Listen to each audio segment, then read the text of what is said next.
I think you're a great person. I've known you now for 4 years. I don't think you're kooky at all. I think you're weird. Yeah, I am weird. I'm an introvert. I love being extremely silly. But I'm weird too. In my kitchen, when I'm doing my craft, I'm very weird. You know, and you're when you do your craft and the way you look at the world, it's what makes it funny. But to be honest with you, you just gave me a compliment by calling me weird. I like that. Yeah. But I think one of my biggest problems over the years was, and continues to be to a certain extent, I talk about this with my therapist, I'm an introvert. I'm an introvert. A woman, the therapist. It's a woman. Is she hot? It's a woman. She's not hot? I mean, Are you getting all weird about your therapist? Like she's like your mommy? no, it's weird. I feel like no, it's not my mommy. You get weird like this. I love Brit. Like, dude, it's like I'm talking about. We're like in a high school locker. Like, did you bang her? Whatever, bro. She's cool. I'll tell you this: she's very sexy for an older woman. She's very sexy, old? very sexy. How old? I don't want to give that away. She's older, Let me guess. Let me look at you for 2 seconds. 58. a little older. She's not hot. See, I think mature women can be very hot, man. Are you kidding me? I've never, and that's why I think I've never had like all these problems other chefs have had, like with the sexual harassment and stuff. I think since I turned 22, I never dated a girl under 40. Literally. Really? Like in New York City and anywhere in California. When I was in California, I was dating a girl that was 57. When I lived out there, and I was 27. Wow. Yeah.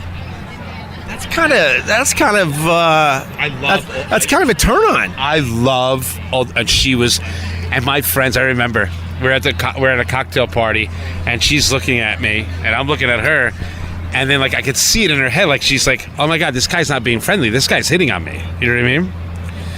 And my buddy, you know, who's running the party goes, can you do me a favor and not hit on her? 10 minutes later he comes back and goes, can you do me a favor and not hold her hand?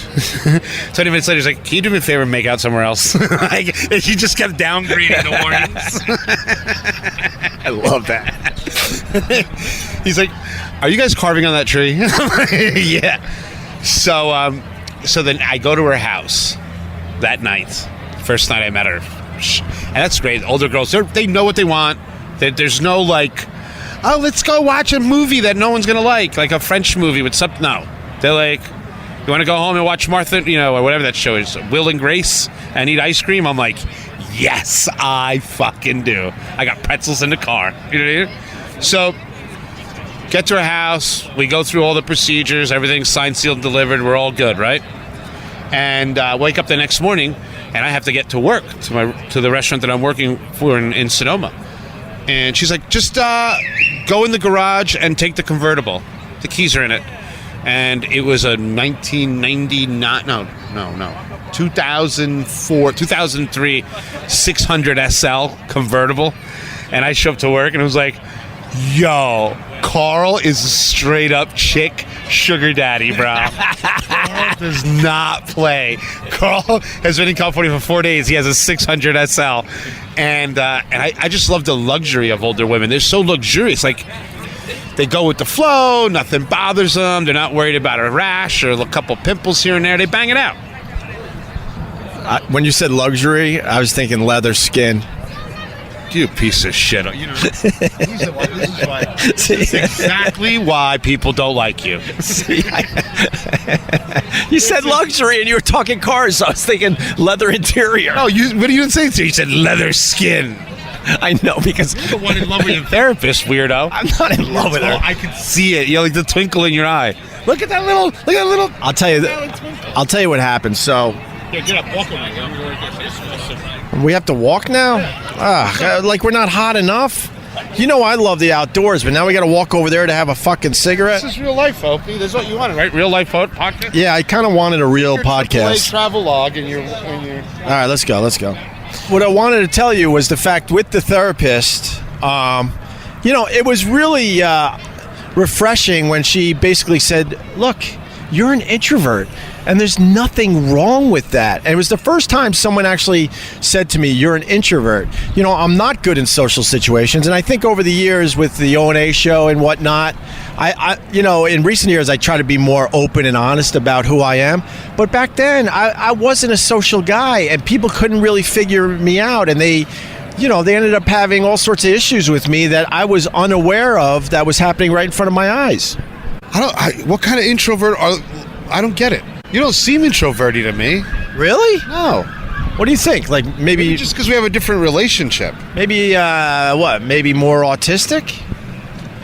I would say a little spectrum-y, but not just on the edges, right? I mean, you got a couple colors of the rainbow on here. A little bit on the edges, but I love the haters because I do have a crazy mom. She has horrendous OCD and I don't know what else. She's got a lot of mental issues. So I love that the haters are trying to say that I'm mentally ill like my mom. Now that's something that I have been worried about my entire life, and my siblings. And I could vouch for that, man. That's something that you really do worry about. And I got basically tested for all sorts of stuff. I was referred to different people through my therapist, and it came back to there's nothing really wrong with you. You don't have what your mom has. And that was a big relief when I found that out, for real.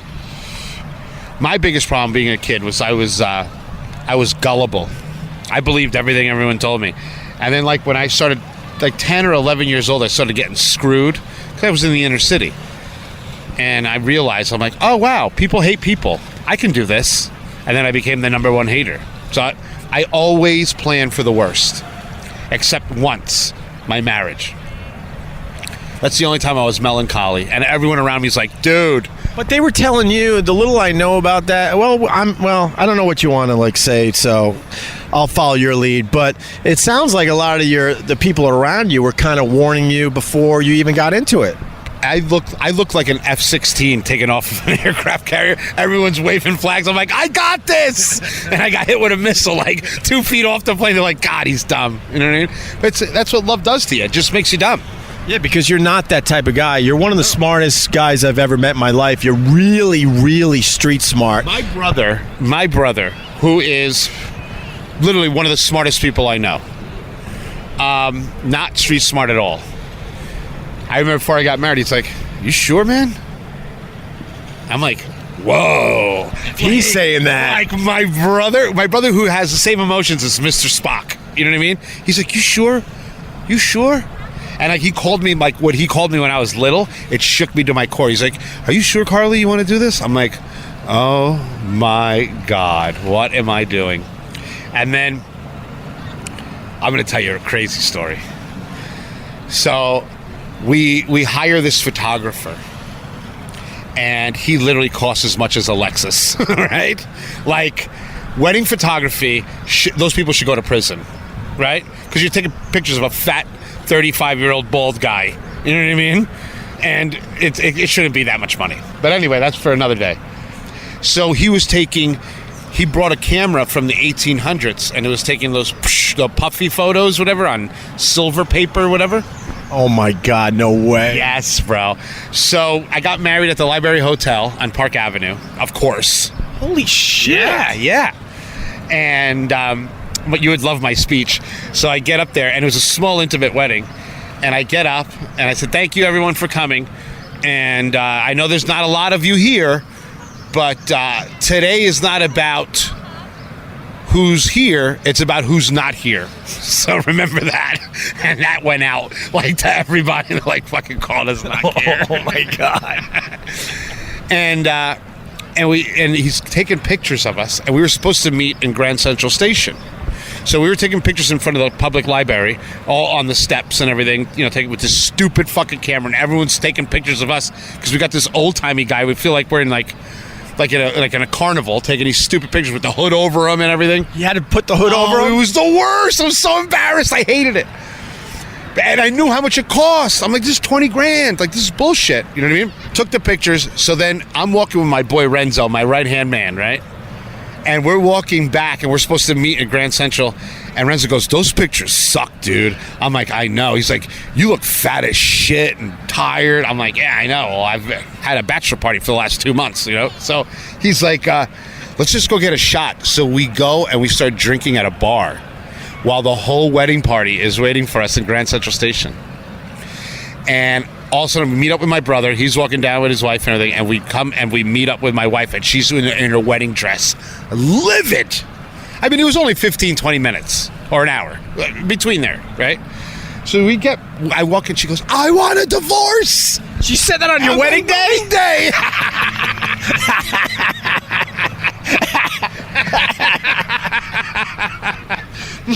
That is awesome. Right there, you should have known, though. My brother looks at me, and I look at him, and it's one of those things only brothers can do. Like, he said 1,000 things to me. You know what I mean? And I looked at him, I'm like, what are you going to do? She's just angry. And then fast forward how many years, and then it finally... 7 years, it just it hit a cliff. No survivors. No survivors 7 years later. God damn. Anyway, so... Actually like 3 years, because I travel a lot. In travel years. But, where were we? So, the therapist. I used to make fun of people that needed therapists and going to therapy. I was really, really, really against it. And my mom's therapist calls me one day and says, hey, your mom wants to sit down with you and her and try to hash some things out, right? And I knew at this point in my life that there was no hashing out that could possibly be done with me and my mom. It was over, I go, but I'll talk to you. Something in me that day said, but I'll talk to you. And I picked this woman to be my therapist because she really understands. You have to check your Instagram now, I guess. Like, this would be an important time to check your Instagram, I'm thinking. It's going long, Hope. The story's... This is deep shit, though. I know, but yeah. I'm joking with you. So, go ahead. So what you were saying about... What was this about? Well, Sully landed the plane. God, I wish you could land this story like Sully landed that fucking plane. Point being... I love you, I love you, brother. Not in the gay way, Jesus. No, totally not gay. Oh, you weren't thinking that either? Yeah. Anyway, why do you throw gay out all of a sudden? I was two guys sitting in neon green chairs. It's a little weird. It's a little weird with the lime green umbrellas. But anyway, so my point being that this woman really knew my mom and was her therapist for a while. So I knew if I could talk to this lady because she understands, the person that I really, really need to talk about in therapy. And, I've been with her about 10 years. So you totally have like a Tony Soprano thing going on. Why do you think that, Opie? I'm going to tell you a couple things that you do. So I'm a good poker player, and you have a tell. And the tell is you cover your face, and you make a little curl with the long part of your beard on the side of your cheek whenever you get uncomfortable about something. Really? Yes. I'm shaving this beard. You just stopped it. Look, you just wanted to see. Oh my God, I'm doing it. Ew, you creep. I look at tells on people. That's one thing that I'm very, very good at. I'll tell you a story. There was actually, you know what? Can I like brag a little bit about that, and then we'll go back to you. I'm not as good as you. I'm not trying to trump you for sure, but over the years doing radio, there were times people would come in that studio. I'd be so nervous that they were there, like big stars and stuff. And then, just like you said, I would see these little ticks and these little tells, and I'm like, I got him. He's nobody in this. You've seen it, right? You know what you used to do in the studio?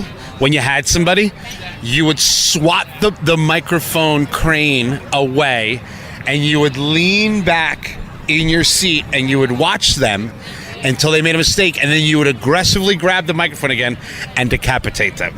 And it was always a clean, like when you got Phil Collins when I was sitting there. Oh, but I love that guy. Oh, but you got him so good. Like, I was just trying to have fun with him that day. Oh, you got him so good. You got Jerry Springer. I mean, you just knew how to get people. You just knew you knew how to get under people's skin, and that's what you're really good at. Unfortunately, you're good at that in real life too. Well, that's what I was trying to get at with the whole being an introvert and not being that social, and then not reading that some of the issues and problems that were right in front of my face back in the day. But real story, real talk. I was at SiriusXM for 3 years doing Roland's Food Court. I started that show. I brought in all the guests. I mean, the only chef he knew was the one that was painted on a can with raviolis in it. You know what I mean? But, I showed him the way. I introduced him like he was my brother to everybody. And never nothing. I got a couple pair of free sneakers, but I don't look at that as a gift from him. It's just someone else that he knew, and he got 2 pairs instead of 1. Like, that to me isn't real life, right? But I remember one day I was in my car, and you were outside with Sherrod and Vic, and I was leaving because I had to go back to work. And you're like, yo, yo, yo. You see me in the car. You ran into the street, and you threw a $10,000 check into my fucking car. And you looked at me, you said, thank you very much. I said, you know what? That guy did not have to do that. You did not have to do that. But that you did, I'll go to war for you any day. And I appreciate that. I like that you told people that.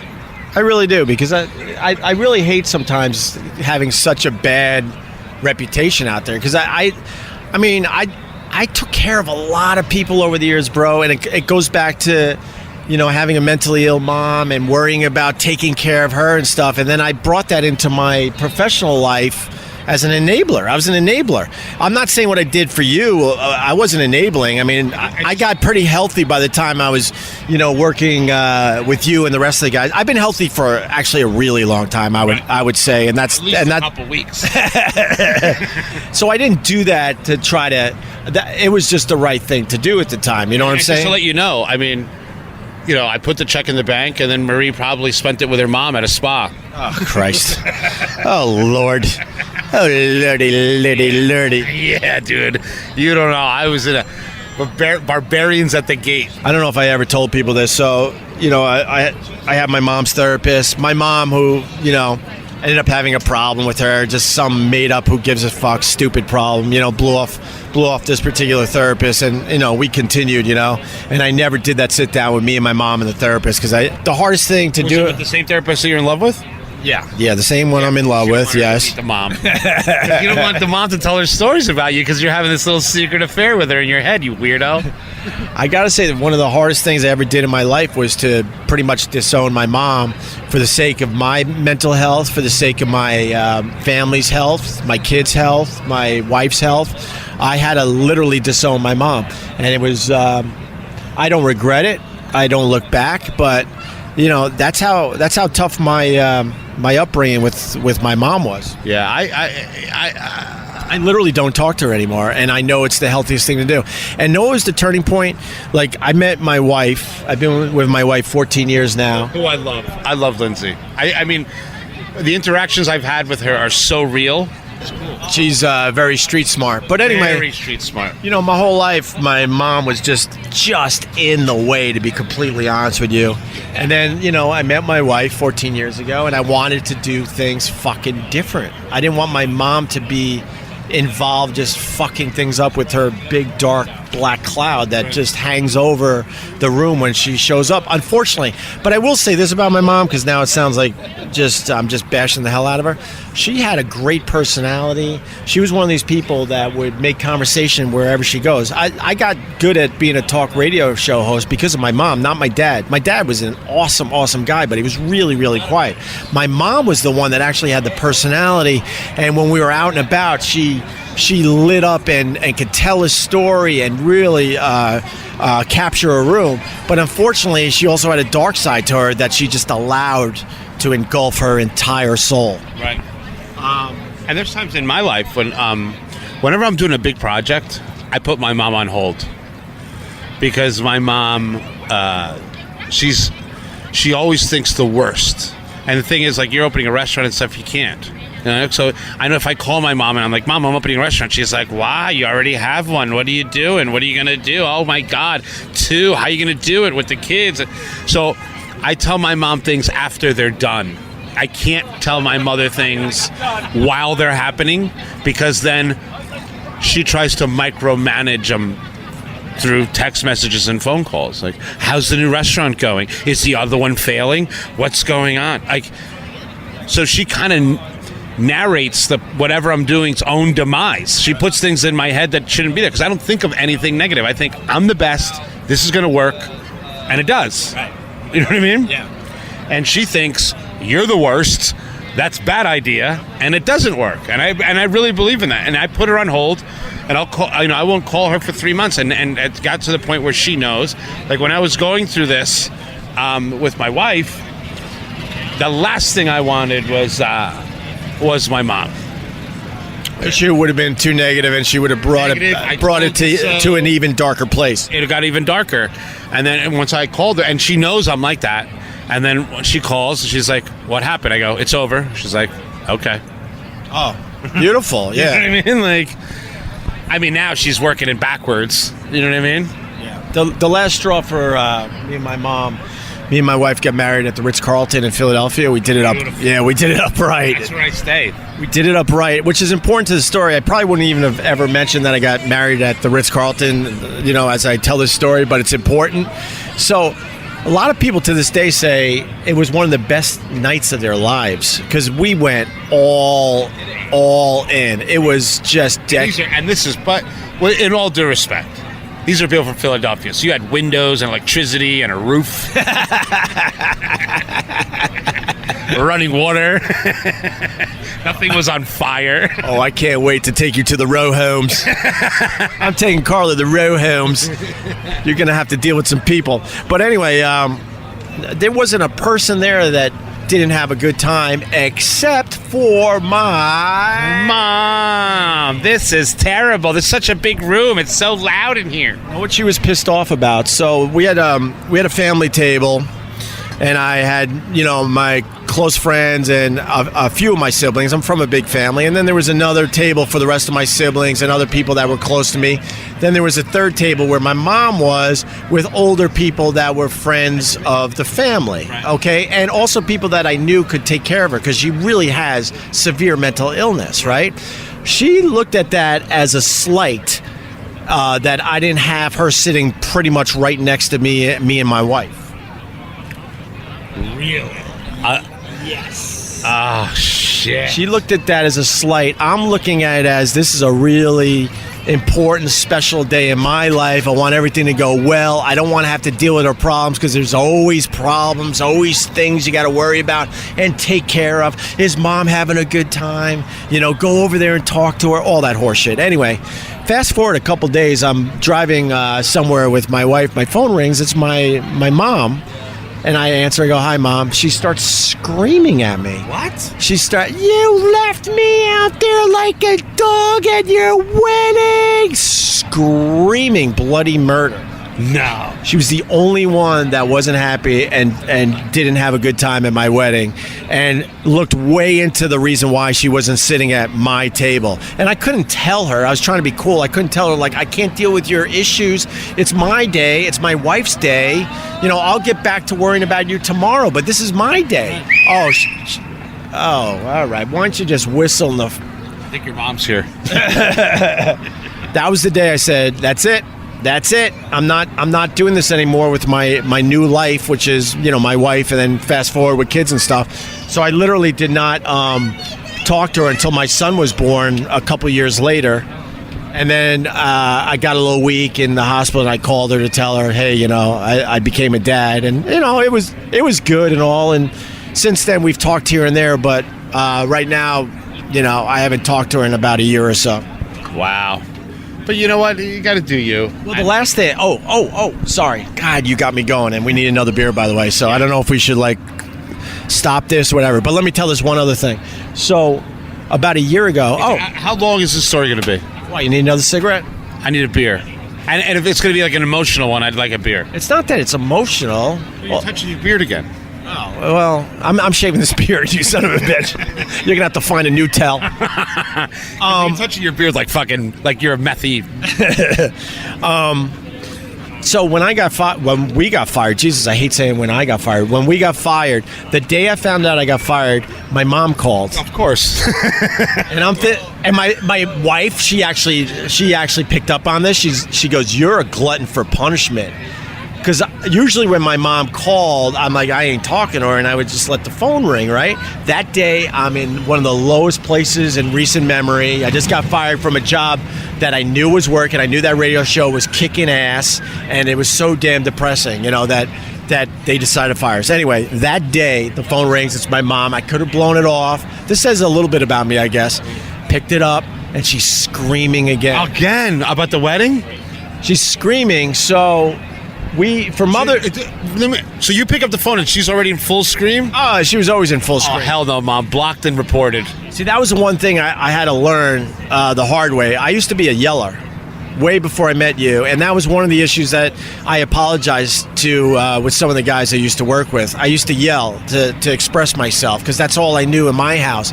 And I knew, like, there were times I would be so frustrated with the staff and I would yell and scream at them. And I knew I was right in that moment. You run a restaurant. There are times you just know you're right as the main guy. How far till we get a beer? I'll wrap it up. I promise. Anyway, so I would yell and scream. Right. And I don't see you as a screamer, though. Because I haven't done it in years. It's one of the things I had to fix, and I did through therapy, because I finally realized, when you know you're right, and you know those times when you're right, if you're screaming at someone about what the situation, they're not going to listen to you. They think you're a fucking asshole, even though you're trying to tell them something. They're basically, their first impression is, fuck you, asshole. And I had to learn that lesson. Anyway, so my mom, I pick up the phone. I'll make this quick, I promise. I pick up the phone. She's yelling and screaming at me. She goes, so I got your Mother's Day flowers. Oh, no. And me and, my wife are looking, and I go, yeah. She goes, it was 2 days late. Oh, my God. Thank you to one of our old sponsors, by the way, because it was 1-800 Flowers? Whatever. No, it was another one, but whatever. It was late. No fault of ours. We were trying to get flowers there for Mother's Day, even though we don't have much of a relationship. I was still trying. I think I tried to do it for my dad, who's been gone, 14 years now.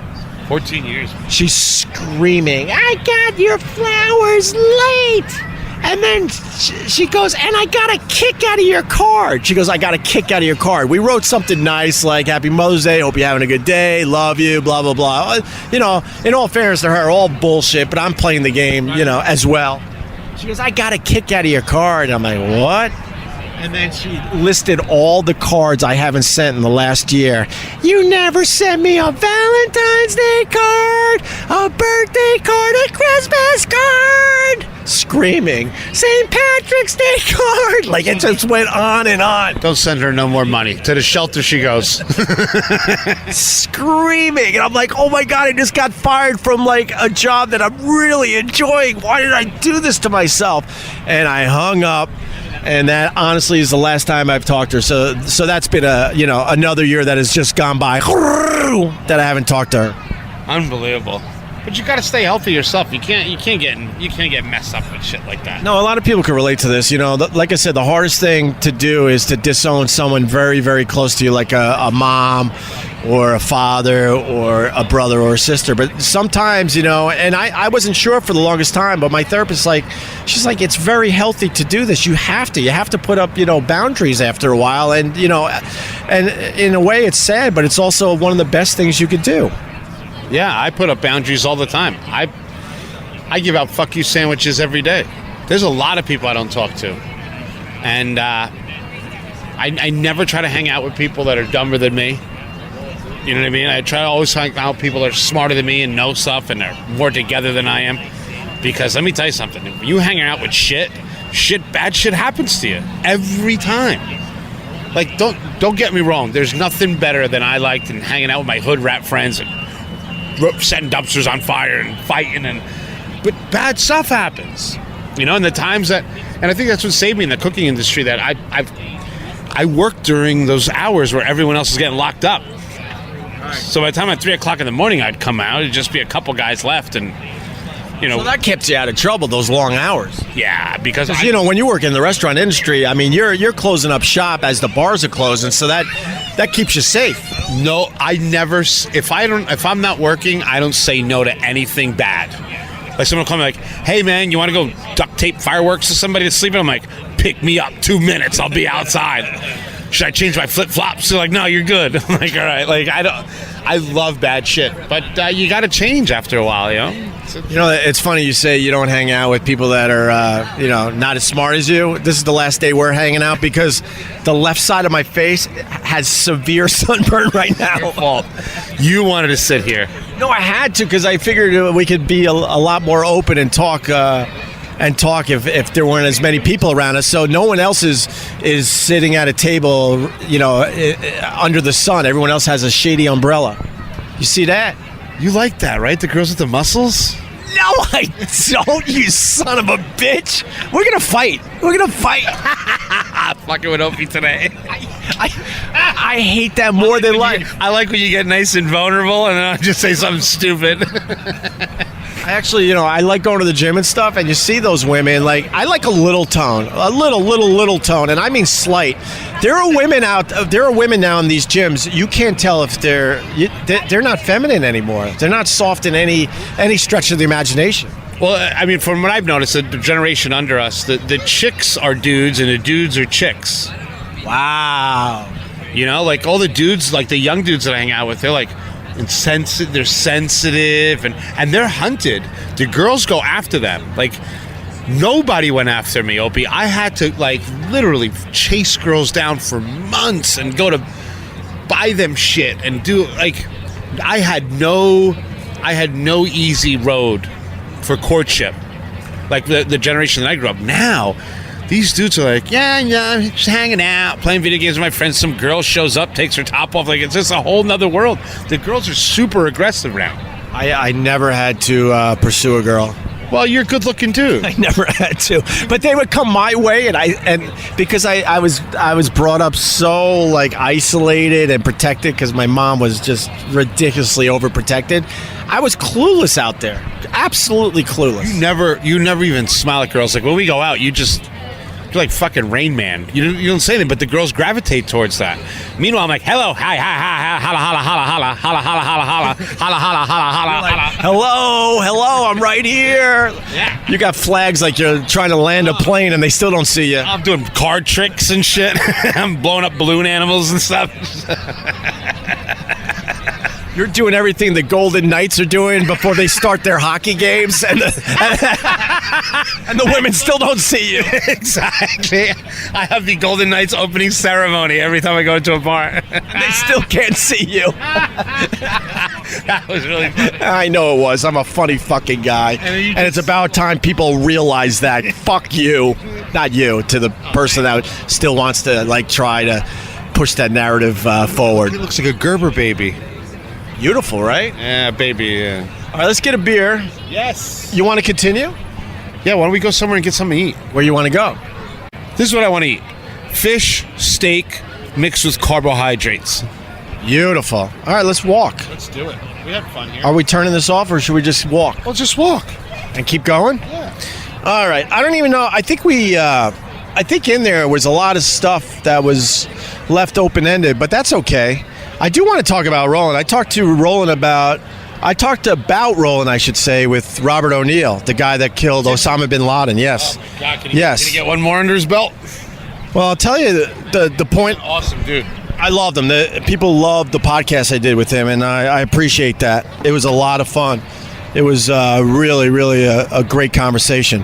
But anyway, what I brought up with Robert O'Neill was I'm like, look, dude, when you're with a tight group, all those Navy SEALs, they're tight, right? Oh, is she Asian too? Oh, that's not Asian. I'm squinting because of the sun. She's squinting because of the sun, and now you think that she's Asian. Oh, there's the girl you like with the muscles. I don't. Watch out for the pikes. Remember? Jesus. Remember, this is how this started. Anyway, speaking of Asians, you want to hear something? Yeah. The other day in my building, right, I get in an elevator. 3 Asians get in the elevator with me. Okay. They got off on 2 different floors. Huh? Mind blown. You are. That's funny. No, I'm not trying to be funny, though. That's not a joke? No, my mind was blown. No, laugh all you want, but my mind was blown. Three Asian people got on the elevator with me, and stupid me is assuming they're all going to get off on one floor because they're all related and possibly, all one family. They got off on 2 different floors without talking to each other, and my mind couldn't process it. Are you kidding me? I'm not kidding. You need to go to a mind hospital.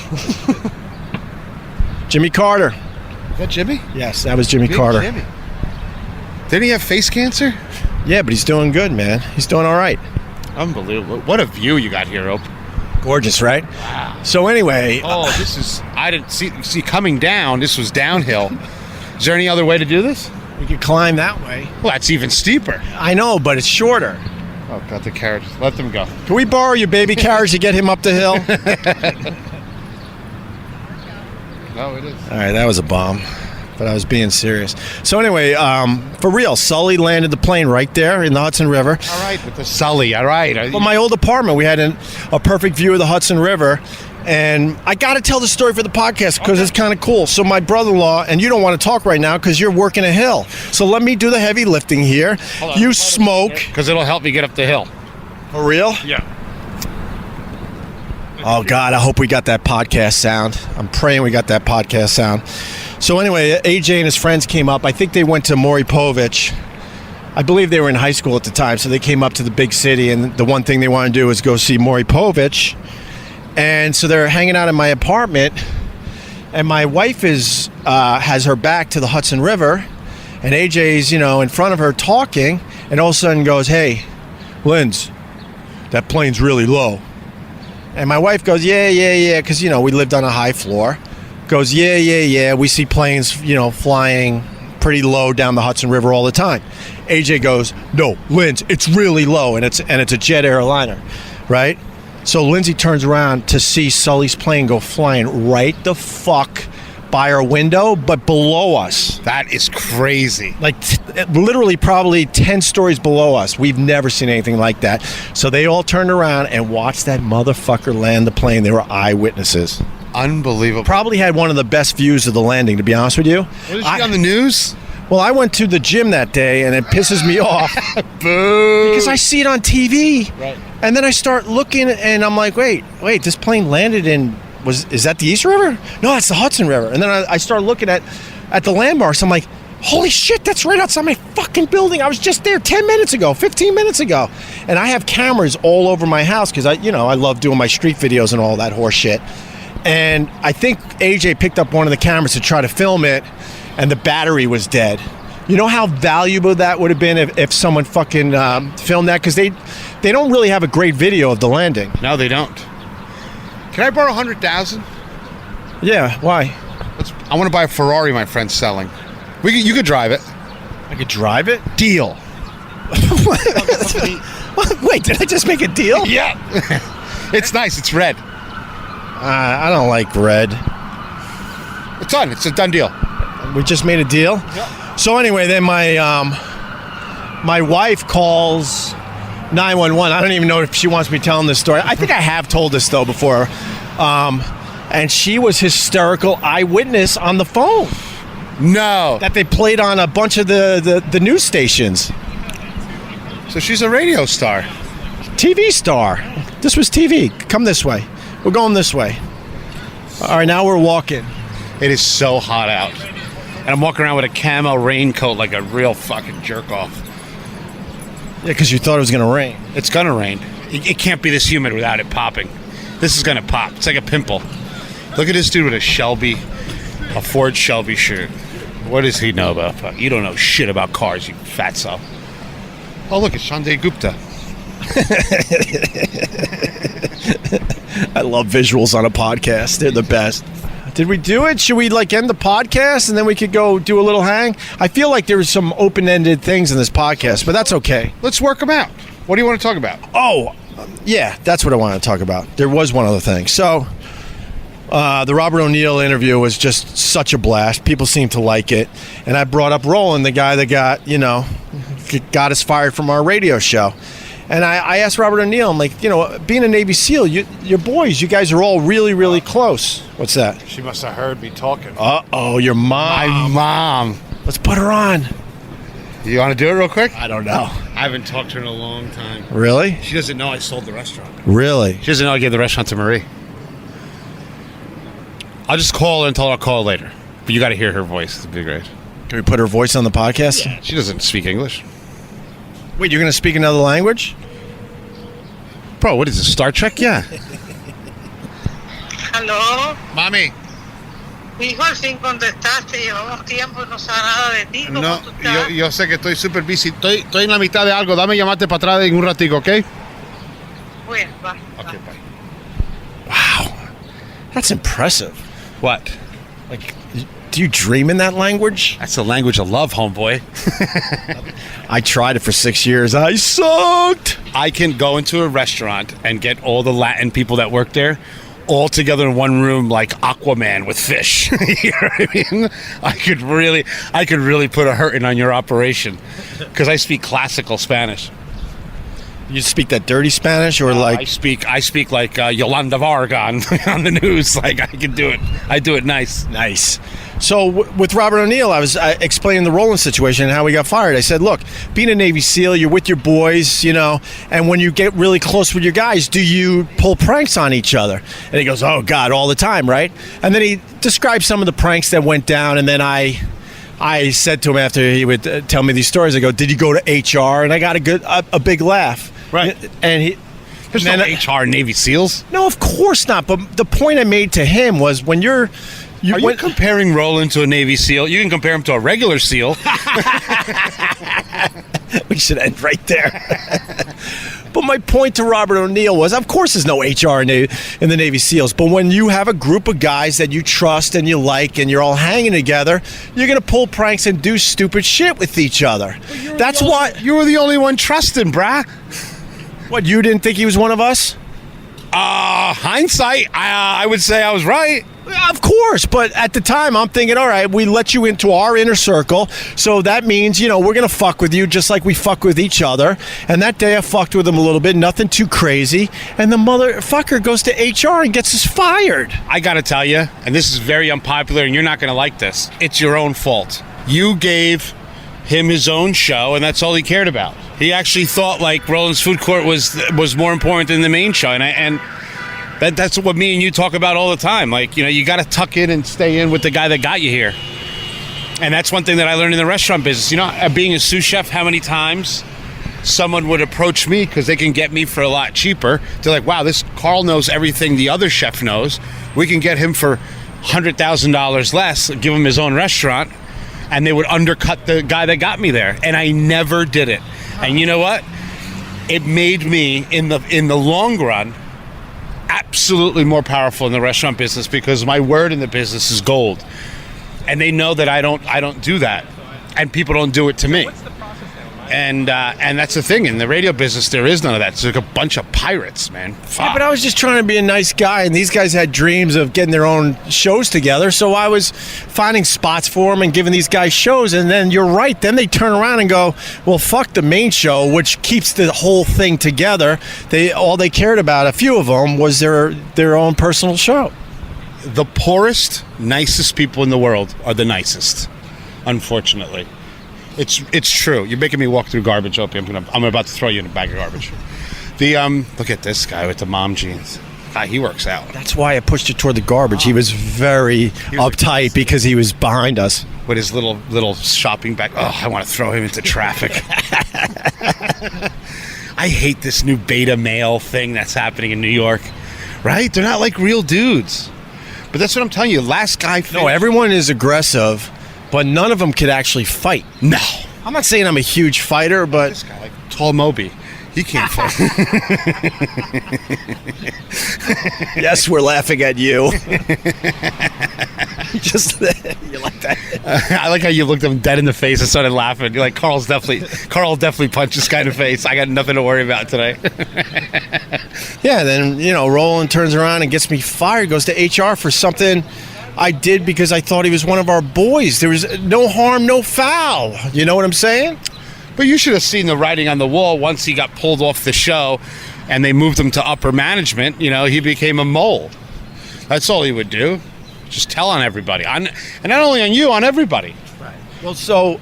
and that goes for Jimmy and Sam, too. Like, everybody's got to watch their back there. You know what I mean? Like, it's not a healthy thing when the inmates take over the asylum. You know what I mean? Well, I'm extremely glad I'm out of there for real. I'm not glad how it went down. I know the last version of the show we were doing was really, really good. And with that said, And it's very easy, and you guys are all vulnerable because you guys are talent, right? You guys are just worried about making people laugh every day, right? That's your number one focus. What does my fan base want? What can I deliver to them? Am I okay to deliver it for them? But everybody in the back office is just fucking up to shenanigans all day long, and the less talent they have, the more dangerous they are, because the more that they don't like people that are talented. It happens in my business. In the restaurant business? Oh, you know how many people talk behind my back? Carl's a hack, or Carl's this and that, and then I show up and it's all high fives and fucking thumbs up. You know what I mean? You just described my fucking life 100%. I got probably fired because we went into the Howard Stern's area that day. Howard Stern is such a, oh God, what word do I want to use here? Careful, he's got a lot more money than you. Big fan, Howard. Big fan, Robin. And the limo driver guy and Baba Booey. Oh, Carl just jumped into an Uber. That's weird. I ain't stupid. This is my problem, though. I never was able to play the game and just keep my fucking mouth shut. That is one of my problems. I understand it's one of my problems, and I don't know if I actually want to work on that one. But anyway. But anyway, what, Opie? You have another problem. Your mouth is still running, but your batteries are dead. Maybe you can work on remembering to carry a few spares with you. It's a portable recorder that takes electricity. It doesn't run off the sun or good vibes. That said, you'll have plenty of time on future episodes to vent, reflect, tie up a few loose ends, and make Carl want to vomit in his own mouth with stories about shaman, betrayal, and karma. Come to think of it, this episode ends just like a therapy session. Right when you're going deep, the clock cuts you off and it's time's up. Oh, but we all know you're still talking with not one thought to battery life. And sadly, Carl's the only one listening. Okay, Opie, go ahead. Boo, boo, boo, boo, boo, boo, boo. OpieRadio. Boo, boo, boo, boo, boo, boo. Boo, boo, boo, boo, boo, boo. Boo, boo, boo, boo, boo, boo, boo, boo, boo, boo.